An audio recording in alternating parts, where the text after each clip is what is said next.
Pinagpalang araw sa inyong lahat. Ako nga pala si Vince Tings at ito ang episode 7 ng How to Go series. So sa video na ito, pag-uusapan natin on how to go to the Immaculate Conception Cathedral in Pasig City.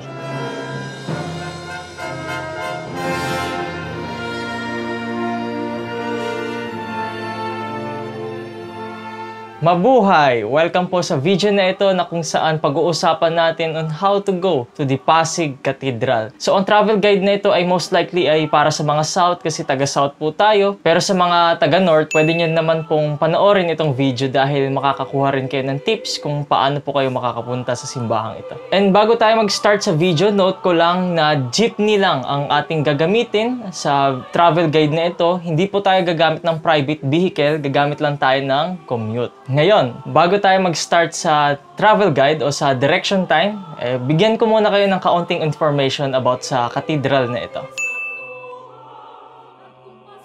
So alam naman natin na ang December 8 is a universal feast o universal solemnity for the Immaculate Conception. The feast day of the Immaculate Conception of Pasig is every December 8 of the year. The Feast of the Virgin is celebrated with pomp and splendor starting from the solemn vesting of the cape and the mantle. And after the solemn vesting of the cape and the mantle, Novena Masses is held until December 7. At sa araw din ng kapistahan niya ay isinasagawa ang maringal na prosesyon para sa mahal na Birhen. Vince Tings, may tanong pala ako. Ang Immaculada Conception de Pasig ba isang canonical coronada? Yes, isa po siyang canonical coronada. The Queen and Patroness of Pasig was canonically crowned on December 7, 2008, officiated by the Archbishop Edward Joseph Adams, the Apostolic Nuncio. Sobrang distinct ng Immaculate Conception of Pasig dahil kakaiba ang kanyang features, kakaiba ang kanyang style, even the colors. Sobrang distinctive niya at sobrang unique. Kaya deserve ang canonical coronation. So ayan, naibigay ko na ang feast day at naibigay ko na rin ang kanyang canonically coronation anniversary. So ito naman po yung mahahalagang petsa ng Immaculate Conception Cathedral of Pasig. So magandang makapunta ka rito ng fiesta, December 8, para buhay na buhay at makita mo ang kagandahan ng Birhen at syempre yung kagandahan ng kapistahan nito. Pwede ka rin pumunta sa canonical coronation anniversary tuwing December 7. Pero I suggest as December 8 ka na lang since one day lang naman ang pagitan nila. Or kung hindi ka naman available sa dalawang petsa na ito, ay pwede ka rin pumunta sa Araw ng Pasig na ginagawa tuwing July 2. So ayun po ang tatlong petsa na dapat nyong tandaan para schedule nyo na ang susunod na punta nyo sa Immaculate Conception Cathedral of Pasig. Ngayon, that's enough information. Pumunta naman tayo sa directions. So, ang una mong gagawin para makapunta sa simbahan na ito ay sumakay ka ng jeep. Kung taga-South ka, ay sumakay ka ng jeep papuntang Alabang. Kapag taga San Pedro ka, ay sa Pasita Complex, meron namang sakayan papuntang Alabang. Kapag ang nakasulat sa karatula ng jeep ay Alabang o Star Mall, South Station din, ay yun ang sakyan mo. Huwag kang sasakay sa biyaheng Susana dahil hindi po siya dadaan sa destinasyon mo. Sumakay ka lang ng jeep papuntang Alabang, from Pasita to Alabang is 25 pesos. Pagdating mo sa Alabang, bumaba ka sa May Sogo, sa bagong maglikuan papuntang South Station. Doon ka po bumaba. Doon din naman po nagbababaan ang ibang jeep at may makikita kang mga jeep na nakaparada doon, nakapila dahil nagpupunuan po rin sila ng mga pasahero. So nandito po tayo ngayon sa Alabang, na kung saan dito po, ito pong jeep na ito, yan, dito ka po ibababa pag galing ka pong Pasita or sa San Pedro o kahit saan man, yan. So dito po yung babaan ng mga jeep, ito po yung itsura ng area niya. Basta bago po lumiko dyan, bumaba ka na po kasi paglikuan po yan, papuntang Baclaran. So dito po yung lugar na kung saan ka bababa. At sumakay ka ng jeep na biyaheng SM Bikutan or Bikutan ang nakasulat sa karatula ng jeep.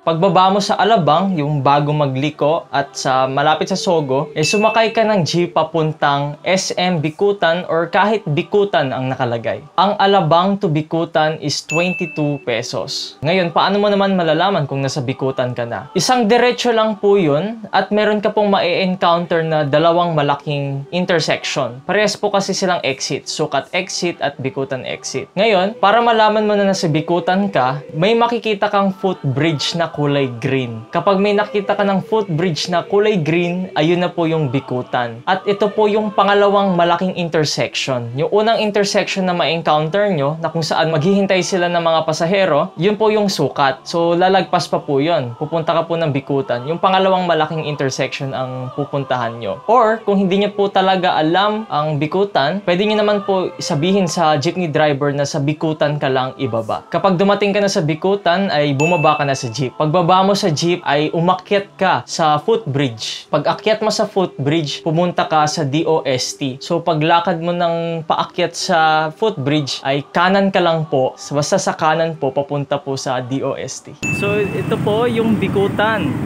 So, pag kaakyat mo rito, sa bandang ito, dito ka po pumunta, kumanan ka po.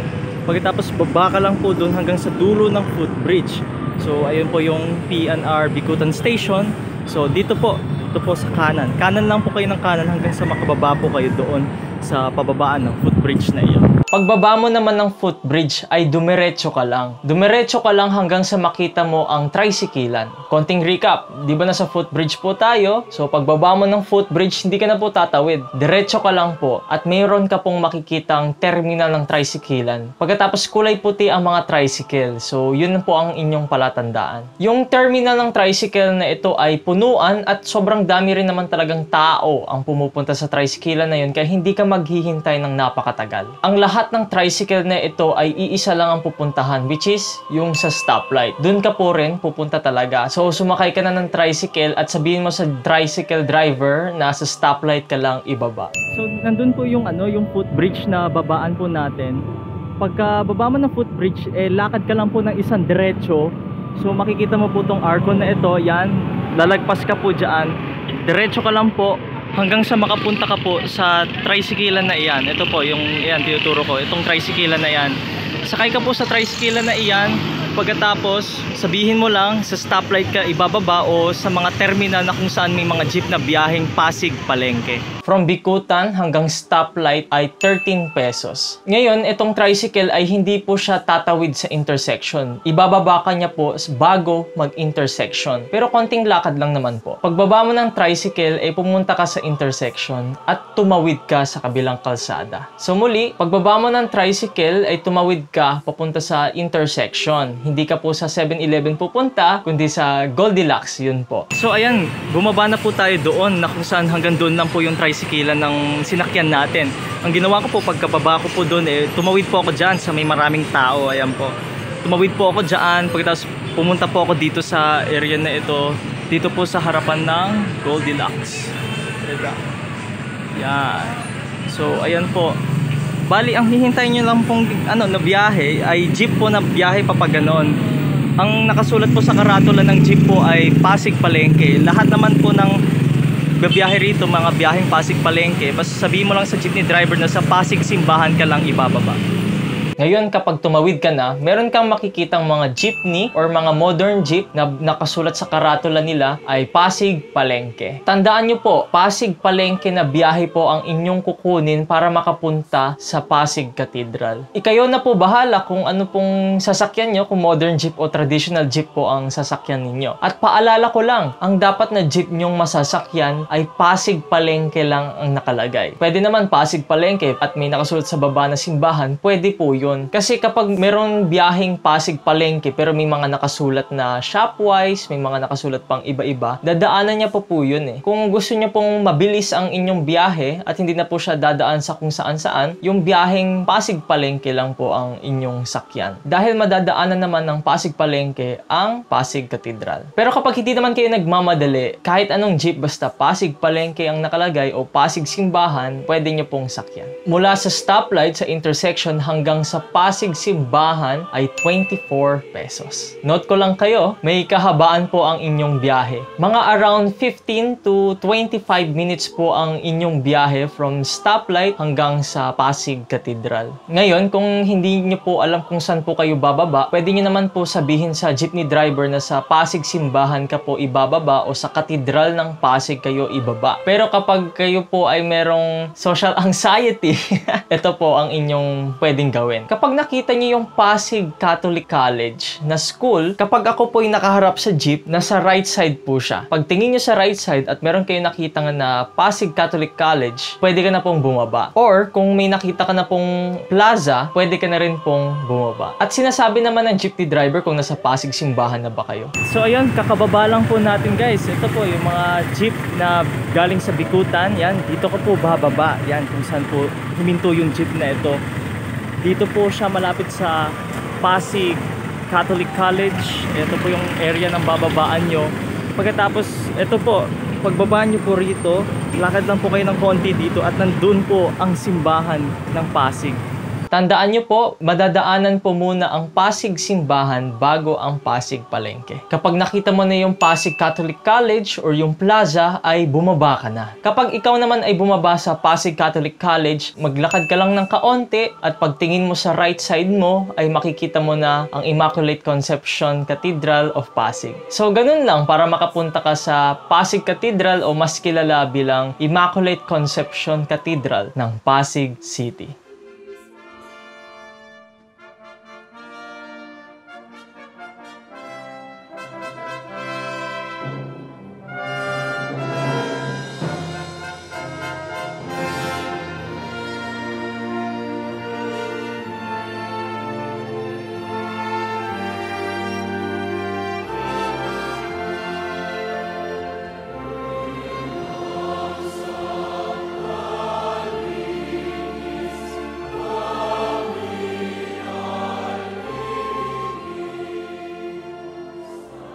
Additional information ko lang para po sa mga gusto ring pumunta pero nasa norte, may mga biyaheng Pasig Palengke sa Quiapo o sa Recto.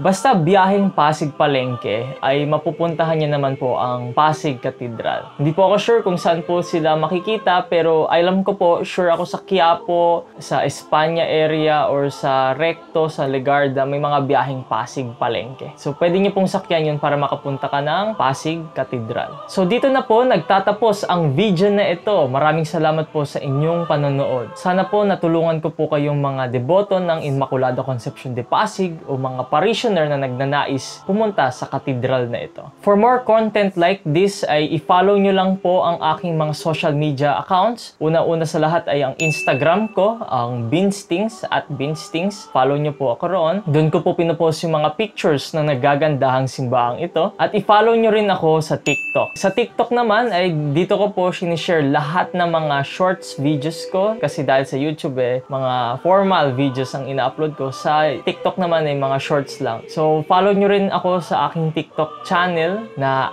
@Binstings. And syempre, mag-subscribe na rin kayo sa aking YouTube channel na Binstings na kung saan ina-upload ko rito yung mga how to go videos na full details, pati na rin yung mga fiesta highlights ng iba't ibang simbahan sa Pilipinas. Kaya sa muli, maraming salamat sa inyong panonood at magkita-kita tayo sa susunod na episode. Viva la Virgen!